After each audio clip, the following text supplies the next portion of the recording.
Hey guys, क्या हाल चाल। Welcome back to our channel C knowledge portal. मेरा नाम है संचित ग्रोवर और फाइनली आईसीएआई ने वो अनाउंसमेंट और वो नोटिफिकेशन निकाल दी जिसका इंतजार सारे स्टूडेंट्स कर रहे थे। जब से आईसीएआई ने अपने न्यू सिलेबस के बारे में बताया है 1 जुलाई 2023 से, आईसीएआई ने सब कुछ बता दिया, बट ये नहीं बताया कि जो एग्जिस्टिंग स्टूडेंट्स हैं जो नवंबर 23 तक अपने कुछ ना कुछ एग्जाम्स क्लियर कर चुके होंगे, कुछ ना कुछ एग्जाम्स में उनकी एग्जामिशन होंगी, उनको न्यू कोर्स के अंदर कौन कौन से पेपर नहीं देने, उनके कौन कौन से पेपर न्यू कोर्स के अंदर एग्जाम्ट होंगे, इसके बारे में आईसीएआई ने नहीं बताया था। आईसीएआई को ये अनाउंसमेंट लाने में लगभग लगभग 1.5 से 2 महीना लग गया, क्योंकि आज से 1.5 2 महीने पहले उन्होंने न्यू कोर्स की अनाउंसमेंट दी थी। और इस 1.5 से 2 महीने में लेट मी टेल यू, ना जाने कितने मैसेजेस आए बच्चों के। हर बच्चा अपनी एक स्ट्रैटेजी बना रहा है, मैं ऐसा करता हूं, मैं ग्रुप 1 का ये पेपर दे देता हूं, ग्रुप 2 का ये दे देता हूं, ये एग्जाम्ट हो जाएगा, वो एग्जाम्ट हो जाएगा। और मेरा पिछले 1.5 महीने में जितने भी बच्चों ने मुझे कांटेक्ट किया इंस्टाग्राम पे, व्हाट्सएप पर या यूट्यूब कमेंट्स में, सबको एक ही चीज कहनी थी कि आईसीएआई की फाइनल अनाउंसमेंट आने दो, फिर अपनी प्लानिंग कर लेना। तो फाइनली आईसीएआई ने पेपर वाइज एग्जामिशंस निकाल दिए हैं न्यू कोर्स के लिए, अलग अलग सिनारियो बनाए हैं। तो इस वीडियो के अंदर डिटेल में हम सारी सिनारियो डिस्कस करेंगे। पहले मैं बता दूं, ये वीडियो में पहले मैं सीए इंटरमीडिएट वाले स्टूडेंट्स के लिए बात करूंगा, फिर उसके बाद सीए फाइनल वालों की बात करूंगा। फाउंडेशन वालों के लिए एज सच इस अनाउंसमेंट में कुछ है नहीं, क्योंकि फाउंडेशन में एग्जामिशन का कॉन्सेप्ट ही नहीं होता। फाउंडेशन में तो चारों पेपर या तो क्लियर होते हैं या क्लियर नहीं होते। तो एज सच इस अनाउंसमेंट में फाउंडेशन वाले बच्चों के लिए कुछ भी नहीं है। पहले बात करते हैं इंटरमीडिएट।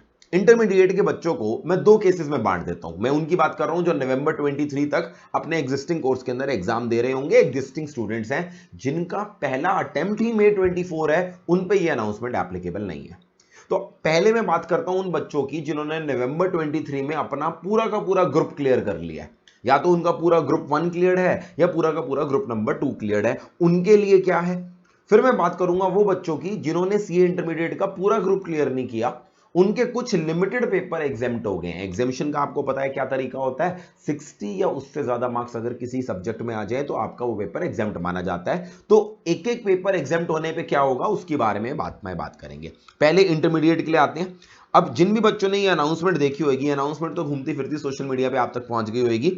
सबसे ज्यादा प्रॉब्लम क्या आ रही है बच्चों को, यहां पर केसेस इतने सारे हैं, सिनारियो इतने सारे हैं, बच्चों को ये समझ में नहीं आ रहा कौन सा सिनारियो उन पे एप्लीकेबल है। तो पहले तो मैं ये बता दूं, जो ये सिनारियो नंबर 1 है, ये करंटली जो बच्चे एग्जिस्टिंग सिलेबस वाले हैं उनके लिए नहीं है। ये सिनारियो नंबर 1 उनके लिए, आपको पता होना चाहिए इंटरमीडिएट से पहले ना आईपीसीसी हुआ करता था, और आईपीसीसी से भी पहले पुराना इंटर हुआ करता था और पीई 2 हुआ करता था। तो आज भी वहां के कुछ बच्चे भी ऑलरेडी कुछ पेपर पास कर चुके हैं। ओल्ड कोर्स का भी, ओल्ड कोर्स की बात कर रहा हूं मैं, ये उनको डील कर रहा है। तो पहला पॉइंट जो है हमारे पे एप्लीकेबल नहीं है, पॉइंट नंबर 2 भी हमारे पे एप्लीकेबल नहीं है, इसको भी रीड नहीं करना। पॉइंट नंबर 3 भी हमारे पे एप्लीकेबल नहीं है, ये बहुत पुराने बच्चों के लिए, उनकी बात मैं नहीं कर रहा। अगर कोई बहुत पुराना बच्चा अभी भी है जो एग्जाम देना चाहता है, वो मुझे बाद में ऊपर दी गई इंस्टाग्राम आईडी पे कांटेक्ट कर सकता है, उनको मैं अलग से सजेस्ट कर दूंगा। अभी आप सीधा किस पे आ जाओगे, you will come two point number 7। Sorry, point number 7 भी नहीं, पॉइंट नंबर 7 भी हमारे पे एप्लीकेबल नहीं है, 8 भी हमारे एप्लीकेबल नहीं है, पॉइंट नंबर 10 हमारे पे एप्लीकेबल होगा।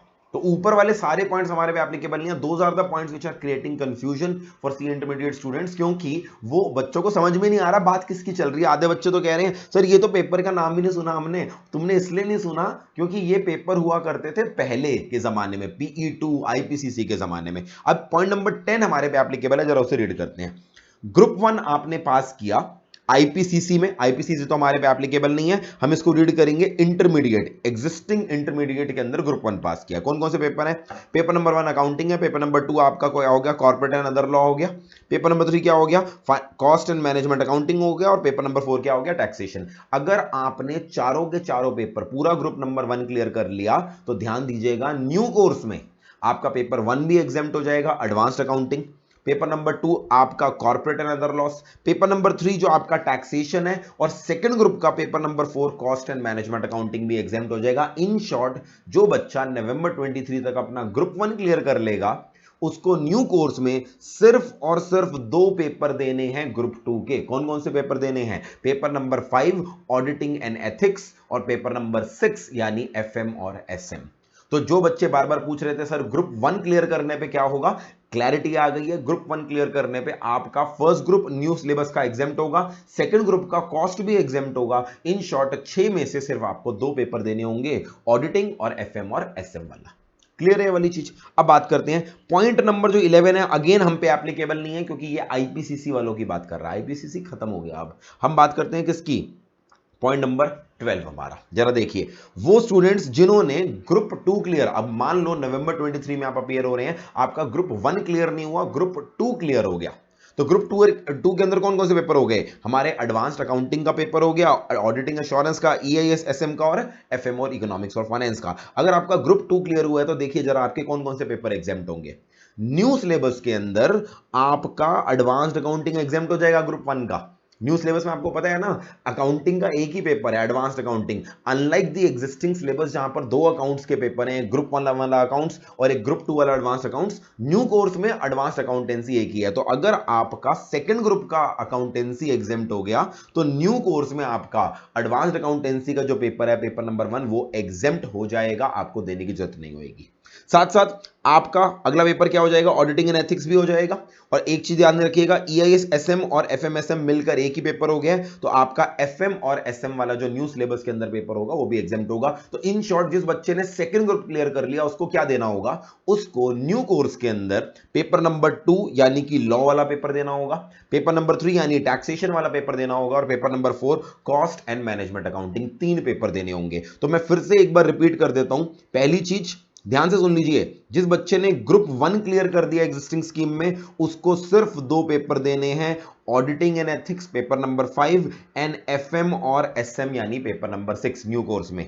जिस बच्चे ने एग्जिस्टिंग सिलेबस में ग्रुप नंबर 2 क्लियर कर दिया है उसको कौन कौन से पेपर देने हैं, पेपर नंबर 2 यानी corporate and other law new syllabus का कह रहा हूं मैं, paper number 3 taxation paper number 3 है न्यू सिलेबस में, और पेपर नंबर 4 यानी cost and management accounting. This is for दो स्टूडेंट्स जिनका पूरा पूरा ग्रुप क्लियर हुआ है, राइट। अब बात करते हैं उन बच्चों की जिनकी नवंबर 23 या उससे पहले किसी भी अटेम्प्ट में पूरा ग्रुप क्लियर नहीं हुआ, पेपर वाइज एग्जामिशन है, तो उनकी बात करेंगे। ठीक है जी, पेपर वाइज एग्जामिशन के लिए ये टेबल जो हमारी है ये पूरी इररिलेवेंट है, इससे ऊपर यहां पर बातें कर रखी हैं पेपर वाइज एग्जामिशन की, एक एक करके बात करते हैं। आमतौर पे आपका जो पेपर एग्जाम्प्ट एग्जिस्टिंग सिलेबस में है उसके कॉरस्पॉन्डिंगली न्यू सिलेबस के अंदर जो पेपर है वो तो एग्जाम्प्ट रहेगा ही रहेगा, मगर खास बातें क्या है, अगर आपका ग्रुप नंबर 1 का अकाउंटेंसी एग्जाम्प्ट हो गया है तो न्यू सिलेबस में एडवांस्ड अकाउंटिंग एग्जाम्प्ट हो जाएगा। ये एक डाउट का इशू था क्योंकि एडवांस अकाउंटिंग जो न्यू कोर्स में है ना, वो दोनों सब्जेक्ट्स को मर्ज करके बनाया गया है। इनफैक्ट कुछ ऐसे टॉपिक्स हैं जो पहले दोनों अकाउंटेंसी में नहीं होते थे, ऑल टुगेदर नए हमारे टॉपिक्स आए हैं एडवांस अकाउंटिंग न्यू सिलेबस के अंदर। मगर आईसीएआई ने क्या बोला, अगर आपका ग्रुप 1 का एग्जिस्टिंग सिलेबस का अकाउंटेंसी एग्जाम्प्ट है तो न्यू कोर्स में आपका एडवांस्ड अकाउंटेंसी एग्जाम्प्ट कर देंगे। साथ साथ देखिए, अगर आपका एग्जिस्टिंग सिलेबस का एडवांस्ड अकाउंटेंसी एग्जाम्प्ट है तो भी आपका न्यू सिलेबस के अंदर एडवांस्ड अकाउंटेंसी एग्जाम्प्ट हो जाएगा। यानी शॉर्ट में बोलूं, शॉर्ट में क्रक्स ये निकला, अगर आपका नवंबर 23 में या तो अकाउंट्स एग्जाम्प्ट हो जाए ग्रुप 1 वाला, या फिर और लिख रहा हूं, एंड नहीं लिख रहा, टैक्स के स्टूडेंट हो, लॉ के स्टूडेंट हो, और एंड में फर्क समझते हो, है ना। अकाउंट्स एग्जाम्प्ट हो जाए पेपर ग्रुप 1 वाला, या फिर एडवांस्ड अकाउंट्स एग्जाम्प्ट हो जाए ग्रुप 2 वाला, दोनों में से कोई भी अगर एग्जाम्प्ट हो गया तो याद रखिए न्यू सिलेबस में आपका पेपर नंबर 1 एग्जाम्प्ट हो जाएगा, पेपर नंबर 1 आपको देने की जरूरत नहीं होगी। दोनों में से कोई भी अकाउंट्स अगर एग्जाम्प्ट कर लोगे तो न्यू सिलेबस का अकाउंटेंसी एग्जाम्प्ट हो जाएगा। सर इससे तो कुछ टॉपिक ऐसे हो जाएंगे जो हम कभी पढ़ेंगे ही नहीं, बस सीधी सी बात है, वो आपको खुद पढ़ने पड़ेंगे। मगर मजे की बात यह है कि आपको पेपर नहीं देना पड़ेगा उसका। एडवांस अकाउंटेंसी में बेशक नए टॉपिक्स हैं, बेशक नया सिलेबस है, मगर उस पेपर को एग्जाम्प्ट कर दिया गया है अगर एग्जिस्टिंग सिलेबस में कोई भी अकाउंटेंसी के एग्जाम को एग्जाम्प्ट कर दो। ठीक है जी, ये चीज को मैंने 3 बार इसलिए रिपीट किया, ये सबसे बड़ा डाउट था। अगली चीज सुन लो, अगर तुम्हारा करंटली जो एग्जिस्टिंग सिलेबस है उसमें ईआईएस एसएम में तुम्हारी एग्जामिशन आ गई या एफएम इको में एग्जामिशन आ गई, एफएम इको में या फिर ईएसएसएम में, तो दोनों ही केसेस में आपका एफएम और एसएम एग्जाम्प्ट हो जाएगा, क्योंकि एफएम और एसएम दोनों को मिलाकर बनाया गया है। तो दोनों में से कोई भी एक, अगेन कह रहा हूं, दोनों का एग्जाम्प्ट होना जरूरी नहीं है, इसको आराम से लिख के दिखा देता हूं, या तो आपका एफएम एंड इको वाला पेपर एग्जाम्प्ट हो जाए, या फिर और ईआईएस एंड एसएम वाला, इनमें से कोई भी पेपर आपका एग्जाम्प्ट हो गया तो न्यू सिलेबस में आपको पेपर नंबर 6 FM और SM देने की जरूरत नहीं है, वो एग्जेम्प्ट हो जाएगा। और इसके अलावा बाकी चीजें तो बिल्कुल सिंपल हैं। आपकी टैक्सेशन एग्जेम्प्ट है न्यू सिलेबस, एग्जिस्टिंग सिलेबस का, तो न्यू सिलेबस का टैक्सेशन एग्जेम्प्ट हो जाएगा। Company corporate and other law यहां पर है, तो कॉर्पोरेट एंड अदर लॉ वहां पे एग्जेम्प्ट हो जाएगा। Cost and management accounting exempt कर लिया तो आपका cost and management second group का एग्जेम्प्ट हो जाएगा। ऑडिटिंग अगर यहां पर एग्जेम्प्ट कर लिया तो ऑडिटिंग, बाकी तो सिंपल है। कॉरेस्पॉन्डिंगली वहां पर न्यू कोर्स के अंदर वो सब्जेक्ट एग्जेम्प्ट हो जाएगा। मजे की बात सिर्फ दो जगह थी, अकाउंट्स और एडवांस अकाउंट्स में से एक भी एग्जेम्प्ट हो गया तो एडवांस अकाउंटेंसी न्यू सिलेबस का एग्जेम्प्ट, FM और इको एंड EIS SM इनमें से कोई भी एग्जेम्प्ट हो गया तो FM SM का जो पेपर 6 है वो भी क्या हो जाएगा, एग्जेम्प्ट हो जाएगा। This is all about CA intermediate students. I think everything is clear. कोई भी और सिनारियो अगर आपका रह गया तो ऊपर दी गई इंस्टाग्राम आईडी पे नीचे या फिर नीचे कमेंट सेक्शन में पूछ सकते हैं। अब आते हैं किसके ऊपर, अब आते हैं CA फाइनल्स के स्टूडेंट्स के ऊपर। CA फाइनल का भी पहले ऐसे बात करते हैं, पहले बात करते हैं उन बच्चों की जिन्होंने एग्जिस्टिंग सिलेबस का ग्रुप 1 क्लियर कर लिया या नवंबर 23 में क्लियर करेंगे।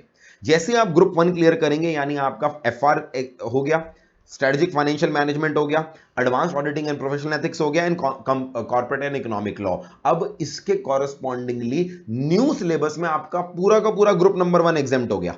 न्यू सिलेबस में ग्रुप 1 में 3 पेपर है, तो आपका न्यू सिलेबस का FR, न्यू सिलेबस का advanced financial management, strategic financial management क्या बन गया, advance financial management, and new syllabus का advance auditing and professional ethics, ये तो एग्जेम्प्ट हो गए।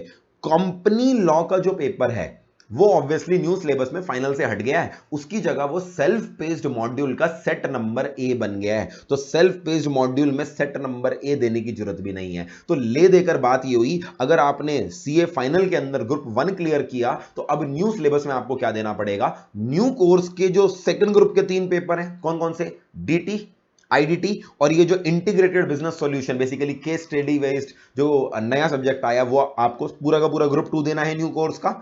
साथ साथ सेल्फ पेस्ड ऑनलाइन मॉड्यूल में सेट नंबर A जो था आपका वो तो एग्जेम्प्ट हो गया, सेट नंबर B आपको देना है। सेट नंबर B क्या है, स्ट्रेटेजिक फाइनेंशियल, जो स्ट्रेटेजिक कॉस्ट अकाउंटिंग हुआ करता था पहले, उसको हमने कहीं ना कहीं कहां पे डाल दिया है, self paced module set B में कर दिया है। तो ले देकर आपको ग्रुप 2 देना है और set number B of self paced module देना है। यहां पर स्टार क्यों लगा है, वो ये लिखा है कि मई 24 में पहली बार क्योंकि पेपर हो रहे हैं, तो मई 24 वाले बच्चे ये जो सेल्फ पेस्ड मॉड्यूल है पेपर के बाद भी दे सकते हैं, जरूरी नहीं पेपर से पहले देने हैं। बट मई 24 के बाद जो नॉर्मल रिक्वायरमेंट है न्यू कोर्स की, जब तक आप सेल्फ पेस्ड मॉड्यूल नहीं दोगे तब तक आप पेपर में बैठने के लिए एलिजिबल ही नहीं होगे। मई 24 में रिलैक्सेशन है कि पहली बार हो रहा है तो बिना सेल्फ पेस्ड मॉड्यूल क्लियर करे भी आप CA फाइनल के पेपर में बैठ पाएंगे। ठीक है जी। सर सेट C और सेट D का क्या होगा, वो तो देखो जी पहले ही क्लियर था। सेट C और सेट D तो सारे एग्जिस्टिंग फाइनल के जो स्टूडेंट्स हैं, जो एग्जिस्टिंग फाइनल से न्यू फाइनल में शिफ्ट होंगे, उनका सेट C और सेट D तो क्या है, सेल्फ पेस्ड मॉड्यूल में एग्जेम्प्ट है। अब बात करते हैं वो बच्चे जिन्होंने CA फाइनल में ग्रुप 2 क्लियर कर दिया। ग्रुप 2 क्लियर करने का मतलब उनका स्ट्रेटेजिक कॉस्ट हो गया, उनका इलेक्टिव पेपर जो आज की डेट में जो भी आपने सेलेक्ट करा है वो हो गया, DT हो गया और IDT हो गया। अब ध्यान दीजिएगा, हमने न्यू कोर्स में आपके लिए क्या किया, न्यू कोर्स में जो सेकंड ग्रुप है न्यू कोर्स का वो पूरा का पूरा एग्जेम्प्ट कर दिया। तो सेकंड ग्रुप हमारा न्यू कोर्स का क्या है, इंटीग्रेटेड बिजनेस सॉल्यूशन, DT और IDT, ये तो पूरा का पूरा ही एग्जेम्प्ट हो गया। साथ साथ स्ट्रेटेजिक कॉस्ट अब न्यू सिलेबस में फाइनल में तो है नहीं, मगर ये सेल्फ पेस्ड ऑनलाइन मॉड्यूल का सेट B बन गया है, तो set B of online module भी आपका एग्जेम्प्ट हो गया। तो ले देकर बात ये हुई, जिस बच्चे ने ग्रुप 2 क्लियर कर दिया अब उसको देना क्या है न्यू कोर्स में, उसको 3 पेपर तो ग्रुप 1 के देने हैं न्यू सिलेबस के। कौन कौन से, FR हो गया हमारा, एडवांस फाइनेंशियल मैनेजमेंट हो गया और ऑडिटिंग एंड प्रोफेशनल एथिक्स, और साथ साथ सेल्फ पेस्ड मॉड्यूल में सेट B तो उसका एग्जेम्प्ट हो गया, मगर जो सेट नंबर A है कॉर्पोरेट एंड अदर लॉज वाला, अलाइड लॉज वाला, वो आपको देना पड़ेगा। वो भी मई 24 वालों के लिए रिलैक्सेशन ये है कि वो बाद में दे सकते हैं पेपर देने के बाद, पेपर से पहले अपीयर होने की रिक्वायरमेंट नहीं है। एंड इन बच्चों के लिए भी ध्यान दीजिएगा, सेट नंबर C और सेट नंबर D जो है सेल्फ पेस्ड ऑर्डिनल मॉड्यूल का, वो फिलहाल एग्जेम्प्ट है। ठीक है जी, ये उन बच्चों की बात हो गई जो CA फाइनल में पूरा का पूरा ग्रुप क्लियर करेंगे, ग्रुप 1 या ग्रुप 2। अब बात करते हैं पेपर वाइज एग्जामिनेशन की। तो पेपर वाइज एग्जामिनेशन में क्या है, FR के बदले न्यू सिलेबस का FR एग्जेम्प्ट हो रहा है। स्ट्रेटेजिक फाइनेंशियल मैनेजमेंट अगर आपका एग्जेम्प्ट है, 60 से अबव आ गए, 60 एंड अबव मार्क्स ले लेते हो आप, तो न्यू सिलेबस का एडवांस फाइनेंशियल मैनेजमेंट एग्जेम्प्ट हो जाएगा।